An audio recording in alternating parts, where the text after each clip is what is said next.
Hola amigos, and welcome back to another episode of La Vida Verde podcast. I'm your host, Matthew Human, here this week at the Alegria Yoga Shala because my guest is Juan Carlos Rodriguez. Juan Carlos is a Costa Rican engineer, entrepreneur, a husband, and a father. He's also my business partner in the Leche de Coco Cafe. We're going to be talking about that here. If you're in our community, you're going to really love this episode. If you're not in our community, you're going to love it even more. Get ready. It's going to be a great episode. We hope you enjoy.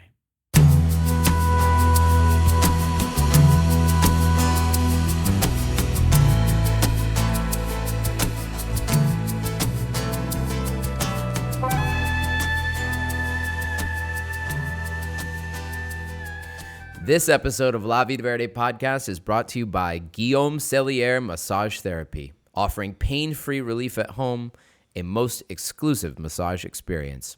Mention La Vida Verde podcast and receive 10% off your first treatment. Juan Carlos Rodriguez, My friend, welcome to La Vida Verde podcast. thank you. This is a long time coming. We've had your wife Paula on here talking about the hippos of what's his name, the drug lord, Oh, yeah, Pablo Escobar. Pablo Escobar's hippos. Great episode, by the way. Go check that one out.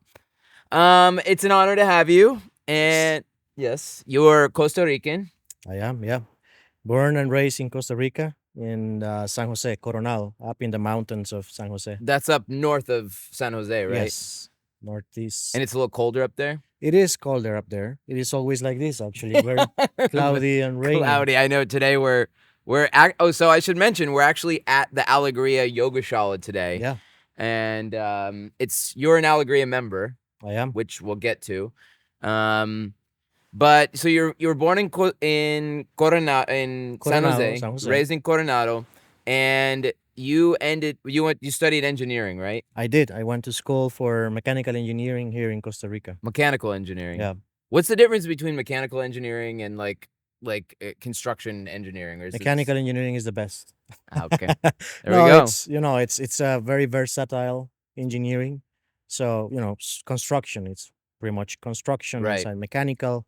You can work in many fields, Mm-hmm. from, even construction or the whole mechanical structure of the house. But I went completely different way, which is, medical devices, Medical design, and, right. research and design of medical devices. And did you start in medical devices? Was that like your first thing? Yeah, sort of. I started working very young. I was 14 years old. You started. Yeah. Not as an engineer, I was obviously. like, wow, dude. Not as an engineer, but I started working very early, and when I finished school, I got a scholarship to go to the U.S. to study English and to get a master's Uh-huh. in environmental engineering, green Uh-huh. buildings, and environmental engineering.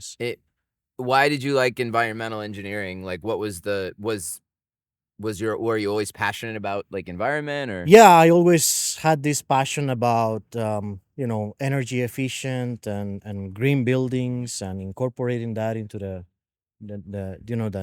modern engineering. Uh-huh. So I always felt passionate or attracted to that. So as soon as I graduated from school here, got this scholarship and went to Austin, Texas, Austin. to UT, University of Texas. University of Texas, Hook 'em Horns. Okay, hook 'em horns. Hook 'em horns. Okay, but I know you like from I remember you were in Boston, right? Yes. So what happened was that I went to UT. Started with English first because I didn't speak. You didn't speak any English. No, I was 22 years old and fresh just- out of college and no English. Do you learn languages really quickly? Well, I guess, but I only speak Spanish and English, so I haven't really tried something Okay, else. well, But but you um, must have picked. I mean, you speak very yeah, obviously I guess now. Like, once you dive yourself, Yeah. you don't have no option. Mhm. I have a lot of funny stories about learning English for another time. Okay, But we'll do that for the Patreon extra yeah. afterwards. Yeah. So the scholarship, what happened was the scholarship, like halfway to the program, the scholarship said, like UT is very expensive. We're gonna have to we're gonna keep covering 50% of it. and you got to figure out the other 50%. They cut your scholarship money halfway through. Yeah. So, Yikes. it was tough, but at that point, I decided to come back to Costa Rica. I needed to support my family back here, my parents, and everything. So I came back and started looking for a job. And a good friend of mine just gave me a call, and there was a position in Boston Scientific, which is a medical device manufacturer and designer. And I joined Boston Scientific and Working in Costa Rica. working here in Costa Rica. Uh-huh. Yeah. So I came back and I started working in research and development of new product. Oh. So new product development Uh-huh. for Boston Scientific. So what kind of products? Like, Well, it's many, right? But like the guide catheters and those endoscopes and everything that is called non-invasive devices or minimally invasive devices. which I So- find interesting because if you're sticking a camera down my throat, I'm finding that a little bit invasive. Yeah. Well, that's why we said minimally Minimal invasive, invasive, right. because it's different from cutting you open to put That something. would be more invasive, Yeah. yes. So like nowadays, if you need a pacemaker, Mhm. you would just do a little incision in your Uh-huh. chest, you put it in, and then all the wiring we can do it. Either a femoral incision, and you can go home the same day. Wow. So that's what I really once I started that, I got hooked with all this universe of new devices, product development, and that's what I've been doing. Did you have to ever study since. like biology, obviously, to be able to do all I that did. too? I had to, through work, I had to get a lot of training on Uh-huh. human body and biology and all the stuff to be able to make sure we were doing the right things. But That's cool. It's like you almost get additional training and like through your job. That's cool. yeah, And you've got patents. I mean, you've patented things, right? yeah. Working in research and development, we do a lot of different inventions, and I did get a few patents that are Amazing. in the U.S. Well, I'm getting a colonoscopy this year, so I'll be thinking about you, buddy. That doesn't sound great. Yeah. Sorry. Okay, anyway, so moving on. So how did you end up in Boston? Because you were, I remember like when I first met you, you guys had I thought you had just moved back from Boston. Yes. So with 4 years into Boston Scientific here in Costa Rica, I always had, I don't like to leave things unfinished. Like I had this master's pending, and I said I gotta finish this. And I was going to resign and go and finish my master's, Mhm. or at least get my master's degree. And then through work, they said, You don't have to resign. We can relocate you to the US and you get your master's there. And when you're done and ready to come back, you come back. So that So was the you plan. stayed working with them. I stayed working with them. I did a little bit of research where they had different sites over the US. And I really liked the University of Indiana in Mhm. Bloomington. Yeah. They had a really great business Hoosiers, school. right? Yeah, the Hoosiers. Yeah.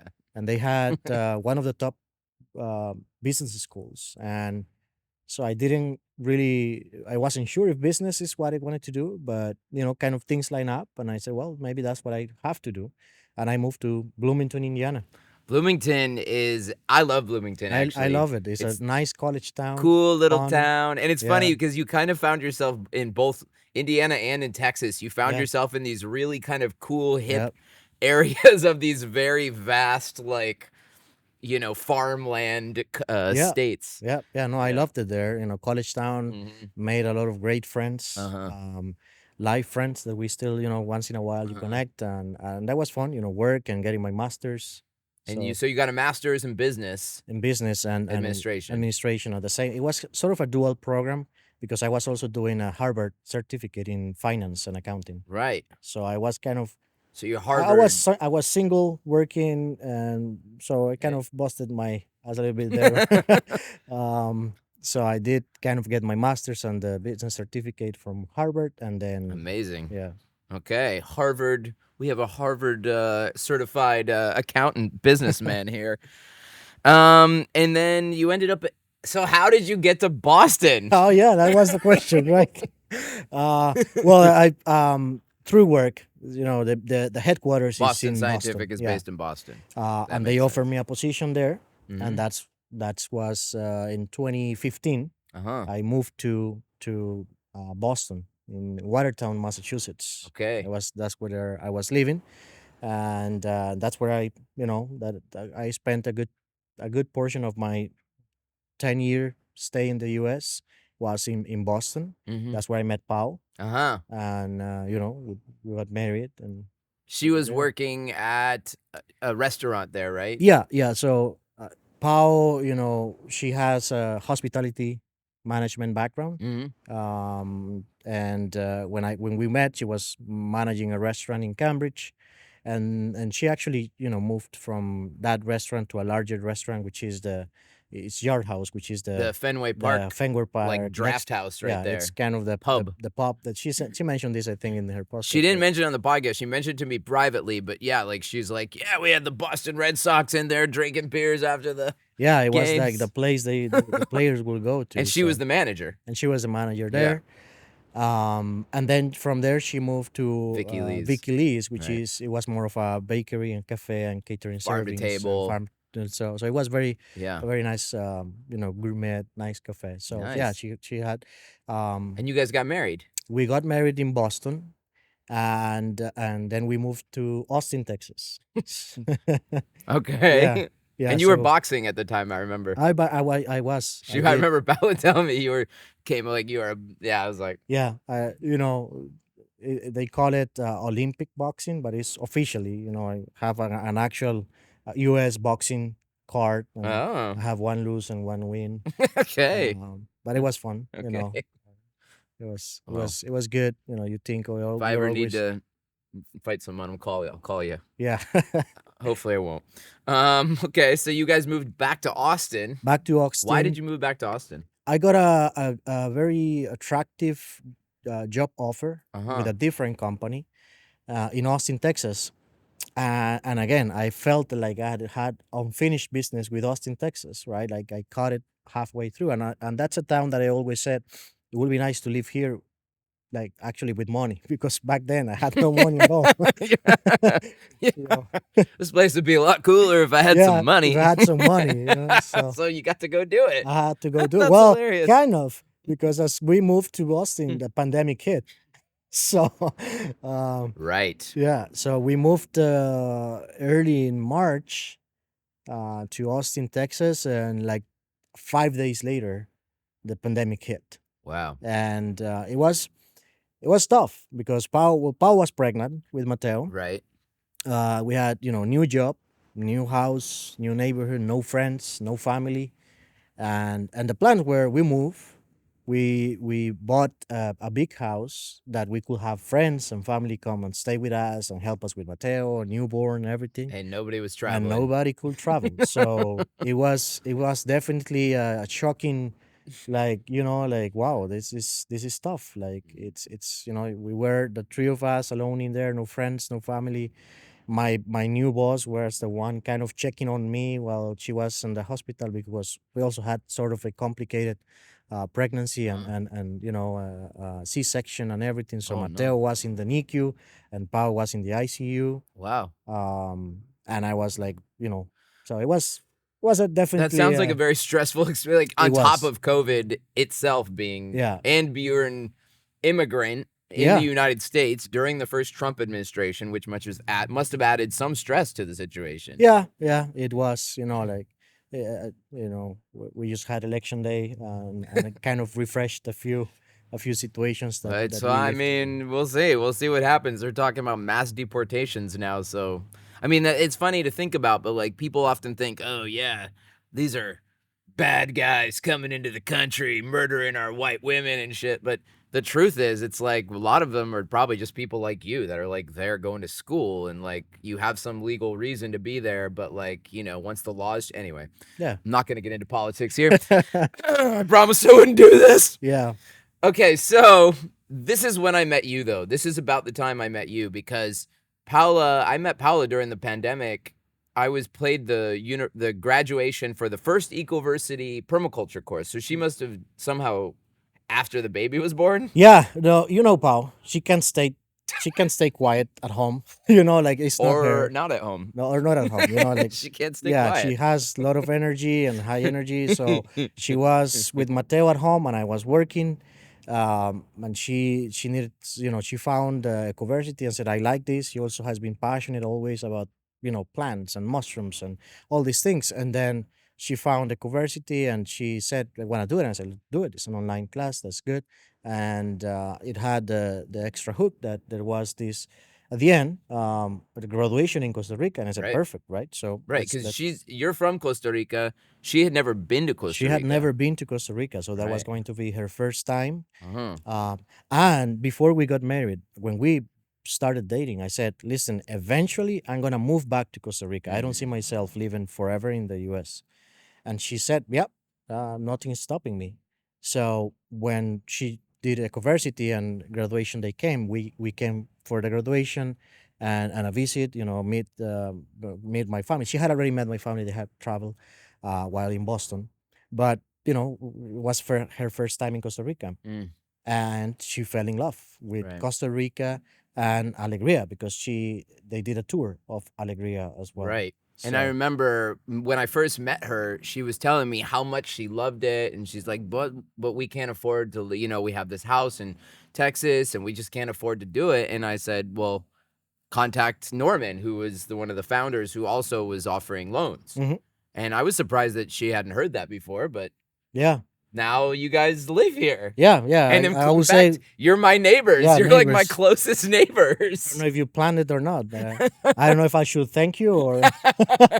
Definitely you should thank me. I know, because you're also on you're on the design review committee. I know there's all communities have Yeah, it's internal to be politics. honest, it's I think it's been great the phases that Alegria is living because it's making the community come together. Mm. You know, like I, you know, like there's still a lot of things and work to do, but you know, seeing neighbors like right now, a lot of neighbors are planting trees on the roadsides. Uh-huh.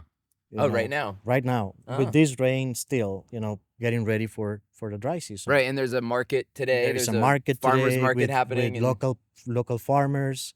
So, you know, I don't regret it at all. So I should yeah. thank you. Good. Oh, okay, good. And around that same time, we were talking about you guys had like a similar project that you were working Yeah, on, right? so the plan when Pau was doing the Ecoversity project, we put together this, or she had this great project that we wanted to move back to Costa Rica to invest and you know work on it. It was in La Fortuna. I have a separate business too, a tourism business, ecotourism agency Right. based in La Fortuna. Uh-huh. Somebody Uh, else manages it. yeah, I do the finance and accounting and all the Right. stuff, but I have my partner which is runs the operations and another partner also Like, that what does that helps. mean? Like buses and Yeah, we have tours? transportations, tours, and it's ecotourism. So we try to encourage going to like local producers, local farmers, Nice. local people, and not just Yeah, bro. hotel chains, Yeah, things bro. like that. So we have Club been doing Med. that since 2016, and it's been successful as well. Okay. Um, so we were doing kind of together but separate this other project with Pau there, but things kind of took a different route after we moved to Costa Rica. Right. Yeah. Right. So, but the interesting thing was the project was almost identical to Finca Vida Verde, to Yeah. my project. It was very, very similar in many senses, like the Not identical, but very yeah, similar. very similar Like with the whole concept of permaculture farm with cabins and a restaurant and a cafe retreat and a center, retreat center and a cafe. cafe. So that's when we were talking about it. Like, well, I don't know if we didn't steal your idea, but it was curious. It was very curious how similar the projects were. No, they happened on their own, in their Mhm. own way. Like you guys didn't know me, I didn't know you. You were doing something similar, but then yeah, the first time we talked, I was like, wow, we should do something. We should do Yeah, something together. yeah, yeah. So that's where things took a different route and different change, and we focused on Alegria, and that's here. That's where we are And today, you're building your house and right now. we're It's building our house. be Yeah. finished in what, a couple months maybe. Yeah, yeah. So that's great. But actually, you know what?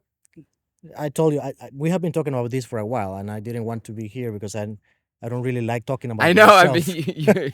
So let's talk about the cafe. Actually, I think we talked enough about okay, myself already. okay. So yeah, I didn't mention it, but we have been developing a cafe project for well, a little over a year, I guess, a Yeah, couple years yeah, almost yeah. Like more formally, like putting numbers and an for the actual last year. business plan together. Yeah. Um, but yeah, and I think it's a good idea. We liked it. It was similar to our project, and I think it got, again, going back to not leaving things unfinished. That project, complementing it with Finca Vida Verde, would be ideal. But let me ask you, why do you want this cafe so much? Okay, so Leche de Coco Cafe vision, a community space where. So one thing since I first got to Finca Vida Verde, since I first moved here 17 years ago, I've had a vision of having a food cafe situation. And over the years, I figured somebody else would do it. More people were moving here. So who's going to do it? And then I realized nobody's better suited to do this than me because my land right there on the corner of like Alegria, right across from Alegria on the Maderal Road, up the road from Ecovilla. I've always just wanted to have a place where people can get together, have good music. I'm very passionate about feeding people good quality food, organic products. Like, I think people need more encouragement and more like examples Hmm. of really good quality food and good places to go. I think there's just not enough out there in the world. So Yeah. that's my passion. Why Yeah. do you want to have a cafe? Um, Well, it's a good question. Like when I first met you, when we well, not when I first met you, when I first came to Finca Vida Verde, Uh-huh. it was for like a potluck and a music jam, Right, one of our jams. one of your We jams. were doing like weekly potluck jams every Saturday for a while. During the rainy season, and there Yeah, was like not a lot of people here. yeah, and I was like surprised or amazed of how many people were in there in the middle of the jungle. Like when I was driving up the Copali Road, it's like, where are we going? Like, where is this place? It's just the road back then wasn't great, which It is was way worse. it's way worse than it's very nice now. But and then I got there, and there is like packed with people, and musicians and great people, and I started to meet people. I think I mentioned this to you. Probably most of the people, since I'm not originally from here, from San Mateo or the area, I didn't know much people, Uh and huh. the people that I know, I would say a good percentage of people are through you, Uh through huh. your potlucks or events, or like, and everybody knows humans. So I said, like, who's this guy? Yeah, like, I have a podcast. Yeah. I got a TV show. Yeah. So I think after after getting to know you better, and seeing your resilience and your commitment to the Machuca Valley and your values, I said, is someone worth working with and investing with. Hmm. And I think that's one of the reasons that I would like to see this dream, this cafe, Hmm. come true. And as you mentioned, like, this area is growing and developing a lot. And the Finca Vida Verde, your place is always that place where people come to bond, Yeah. like from Alegria, from Ecovilla, Yeah. San Mateo, Mm-hmm. from Maderal. Like, it's from Turubares. I've met people there from Turubares, even people that come from San Jose. Right. uh, I mean, it's true. Yeah. yeah. So We're a bit of a hub. that doesn't have a price. That you can like, having that gift to bring people together. Mm. It's great, and to me, that's one of the intangibles of this cafe, right? Mm-hmm. Because it's not just going to be a cafe Right. where Just good just food. good food. It's a community place, a Yeah. place to bond. And Community as you house. said, I'm building across the street from you, and from a personal point of view, it will be like the friend's dream come true. I'm working on from home, and then I can just go downstairs to get a coffee. Literally walk downstairs to get a Yeah, coffee. or at night to get a beer. So Yeah, or a cocktail. yeah, so that's why I think it's the Well, reason. I'm honored that you feel that way. I would love to have. I think it'd be yeah, it is a big dream of mine to have a space like that where we can, and also, it kind of takes it like out of my living room It's like we can still Yeah. have community events, and we can still have, have like, and also we can up the game a little bit. Like, by the way, we should congratulate Cyril Amé on her Grammy Yes. Great. nomination that was nominated yesterday. Another second Grammy nomination for Beautiful Way, which we hope she's gonna win. And she's playing at She'll be at Finca Vida Verde on January 25th with her nice. band at the amphitheater for our concert series that we're yet to announce. But yes, Nice. Cyril will be there. And also, she's one of our neighbors, like a place where we can have a stage where all of our amazing, talented friends and musicians coming through, like a venue where you can also get great food, where you can also we can have community forums, like community events. It's a public place that really doesn't exist here No. for all of our communities. No, yeah. Right now, we all That's end up going to Ecovilla San Mateo, but that's not really it's we all have to get in our cars and drive. It's a little bit of a schlep for some of yeah. us. Yeah. Yeah. So again, I think that's why, but um I guess people wonder also how, that's why you want to do it, but how are you going to do it? How are you going to Well, make it happen? how are we gonna do it? We have your wife, who is she has a master's or a degree in wine service and restaurant management. Lots of experience in farm to table restaurant management. Mhm. Also, she's a permaculturist, and she grows food herself. She's connected to every organic farmer in the valley. So Paula wants to, and lives across the street, so her managing it. A Harvard certified business administrator right here. And I mean, and then you've got me, and I can pull people in, and we can do concerts, and I'm an event producer. So I think between the three of us, we have a pretty good team. Yeah, I think that sounds like a great combination, but you're missing the Finca Vida Verde Uh as huh. well, right? Because um, the cafe, let's say even during the rainy season, it's a place for the community and Yeah. neighbors and friends to Yeah. come Yeah. over.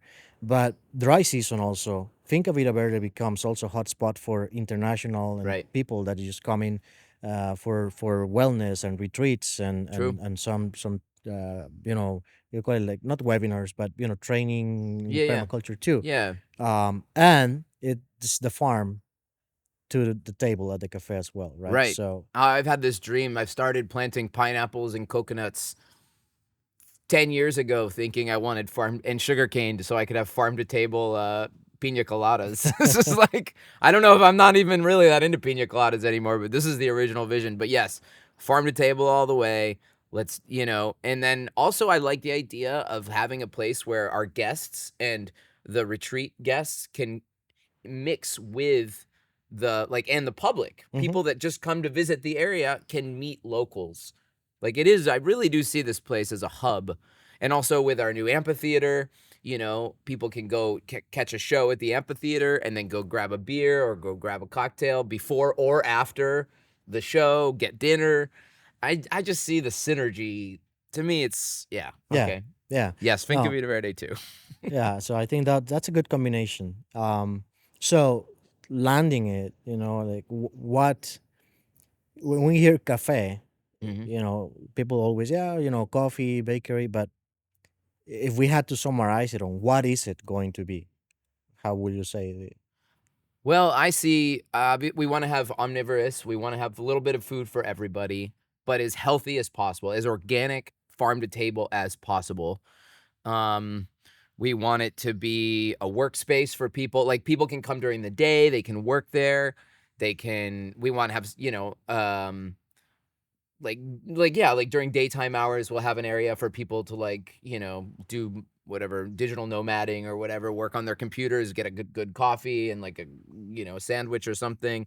Obviously at night we want to have the venue for music, maybe. So have a stage Yeah, and absolutely, have a stage. We could show the Super Bowl, we could do the World Series, the national, whatever, the World Cup when it's happening. We can have like parties, movie nights. mhm, I see a million great examples. Oh, the market. We the eco wanted. market. Yeah. I've always, like, even now I have a stockpile of organic wine at my house because I'm like, up until very recently you could not get organic wine anywhere here in the valley. And so I've always been passionate about that. So it's like, well, what if somebody just wants a bottle of organic wine? What if they want a bottle of wine? Or what if they need, or like the other day I was posting, people are like, where do I get biological, ecological soap, biodegradable soap around here? Well, we could have all that, have a little market, and also for our neighbors like Sarah Wu or any of the other local producers to have their products in our store. That's the way I see it. Yeah, yeah. To me, again, I will summarize it on a place for cultural exchange. Mm-hmm. Um, that place where everybody comes and share ideas, share stories, share their talents through music or through whatever we've done. Giving everyone, locals and internationals, a share space in which they can just come, participate, and mingle together. Mm-hmm. And it can be during regular hours for a cafe, or it can be a night for a drink and Mm-hmm. music. So I Yeah. just like that idea, and that is what it's going to be Yeah. to me. All right. Yeah, Leche de Coco Community Cafe, baby. yeah. So, where are we today with that cafe? Oh, we need money. No, I mean, we had a couple potential investors come in. I mean, we have a plan. We've got a business plan, right? You did the business plan. We had a couple potential investors come in. They were sniffing around. Their lives, took them in different directions, so they weren't the right fit. So we need money. We're looking for the right investors. And yeah, I just think that's really, for me, it's everyone asks me. I mean, people ask me like at least 3 times a week, when's the cafe gonna open? Because I've been talking about it for so long, and everybody wants it because it's like, well, where can I go get a good latte right now? Yeah, yeah, and I think from a business point of view, yes, we have a business plan. We have a financial model that we have pitched it, and it's very conservative. We Uh-huh. worked on it to be Totally. a conservative way, considering the seasonal approach to it. Dry season, rainy season, but I feel very strong on the success of the cafe because again, it's not just a cafe. Yeah. The challenges that we have heard or the criticism, Uh-huh. like or the feedback. Let's Uh-huh. not call it criticism, but feedback Sure. from people or interested investors is being either Location. location, Right. right? Which I Which think is actually a benefit because we are located. People don't think about how people can literally walk to this place from, like, most of this valley is people who want to walk and they love to get exercise, or the bikers that come up and yeah, down the road, or the runners that run up and down the road from Maderal. It's People don't see how much traffic actually comes here, and because our road is getting fixed right now, by the end of this dry season, I think we're going to have a fully, two-wheel drive can get yeah, up there. and even as a Costa Rican, on the weekends, I see local Costa Rican always like finding this 1 day trip, and it's sort of a nice adventure. Oh, San Mateo, up in Maderal, what is this cafe that is popping up? And Right. 4x4 driving or just regular, but it's a nice drive, not Mm-hmm. too far from downtown San Jose, not too far from Jaco, right? So it becomes like also a local Destination. Yep. destination, right? For events and just to come and spend some time. Mm-hmm. And the other one has been always like, yeah, food industry, the food business, right? Mm-hmm. That's the other. It's not an easy industry, right? No. If you don't have the right combination of things, it can be hard. But again, it's not just a cafe. It's not just a food serving Sure. cafe, right? It has potential for this group and venue It's a and venue. music and Yeah. drinks. So that's the financial model. You know, I tell you the numbers with just 1 weekend. If at the beginning, the first year, if you can have 40 people, 40 clients in 1 week, Uh-huh. average, Mm-hmm. it's fine. And Yeah. you can get, I mean, I've seen your place in one night with 60 plus people, Oh, right? yeah. So from a financial point of view, it works as well. I think people really are ready for a good, another good place around here. And there's not been the what we're envisioning, the quality and the level of service and quality, it almost doesn't exist here. No disrespect to any of our friends with restaurants, but I know. Anyways, well, This turned into a bit of a pitch for our for the Leche de Coco Cafe. I had a feeling you might turn it on because you're a businessman, and yes, what can people do to help us right now? You're the kind of in charge of this, helping us. Yeah, well, if there is any potential investors out there that Sure. will want to hear more, feel free to ping you up, Yep. hit you up, Hit hit me me up. up. We can share the business plan. We have a nice deck with a whole pitch on the entire business model and the financials. Yeah, maybe somebody's watching right now and you're getting real excited about this idea. Maybe you're about to be deported from the U.S. and so you need a place to go, or maybe you want to move from the US now and come back here, and that's a good investment opportunity, right? So yeah, so potential investors out there, you can just contact us and we can talk more.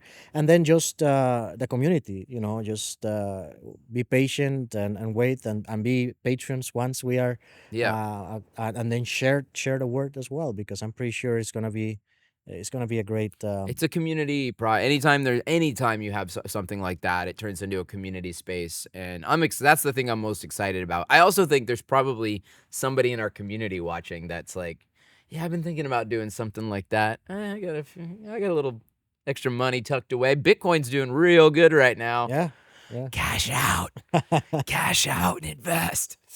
Yeah. No, I think again, it will happen. I'm pretty sure there is gonna be a few potential people that want to come through. Even a few of the previous people that are thinking about it are coming back and say, you know what, Now let's that the let's election's over. yeah. So yeah. So let's. I think that's how we can probably close this. I know I kind of took a different route, but as I said, I don't want to really talk about me. So this I was a better don't. opportunity for Well, cafe. it's good. We got a double use out of this episode then, and we got to get moving because we have a boxing. Oh yeah. We got boxing coming in here. Well, it's been great, Juan Carlos. I'm very excited to be your business partner. I'm very excited to be your neighbor, and yeah, thank you for Yeah. coming on the podcast. Thanks for having me. Yeah. Thanks. And if you're interested in talking more about being in business with us, hit me up at hit me up at you know how to reach me. Just reach me through the podcast. Okay, well, this has been La Vida Verde podcast. My name is Matthew Human. We release episodes every Tuesday. My guest today was Juan Carlos Rodriguez, Juanca, if you know him.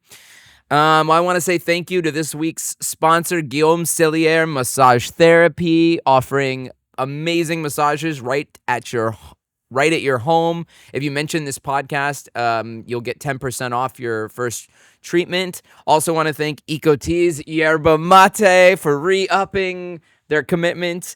And also, they've offered a 20% discount if you want to purchase some mate online. You go to mate.com and they'll give you 20%, or yerbamate.com, and you can get 20% off Ecoteas Yerba Mate. With the code Vida Verde, VIDAVERDE. We release episodes every Tuesday. You can listen to us on Apple Podcast, on YouTube, where you can watch our beautiful faces, and in this beautiful location here at the Alegria Community Yoga Shala. We are on Instagram at Finca Vida Verde CR. We're on YouTube, Finca Vida Verde, and also www.fincavidaverde.com. Don't forget about the Monkey Medicine New Year's party we've got coming up. The 4th annual Monkey Medicine New Year's experience. Tickets are available now at fincavidaverde.com. Patreon. Don't forget to check out our Patreon. Thank you to all the new patrons who have been signing up. It's been really encouraging. We really love that public support. We have amazing behind the scenes additional content for you. And also we're offering some additional other perks now. I've been updating the Patreon. So thank you, patrons. And please go check it out. If you haven't signed up right now, $5 to $20 a month really makes a difference for this podcast. Help us keep it going. Patreon.com/La Vida Verde podcast. I think that's it. I've said it all. We'll see you next time. Thank you. Pura vida.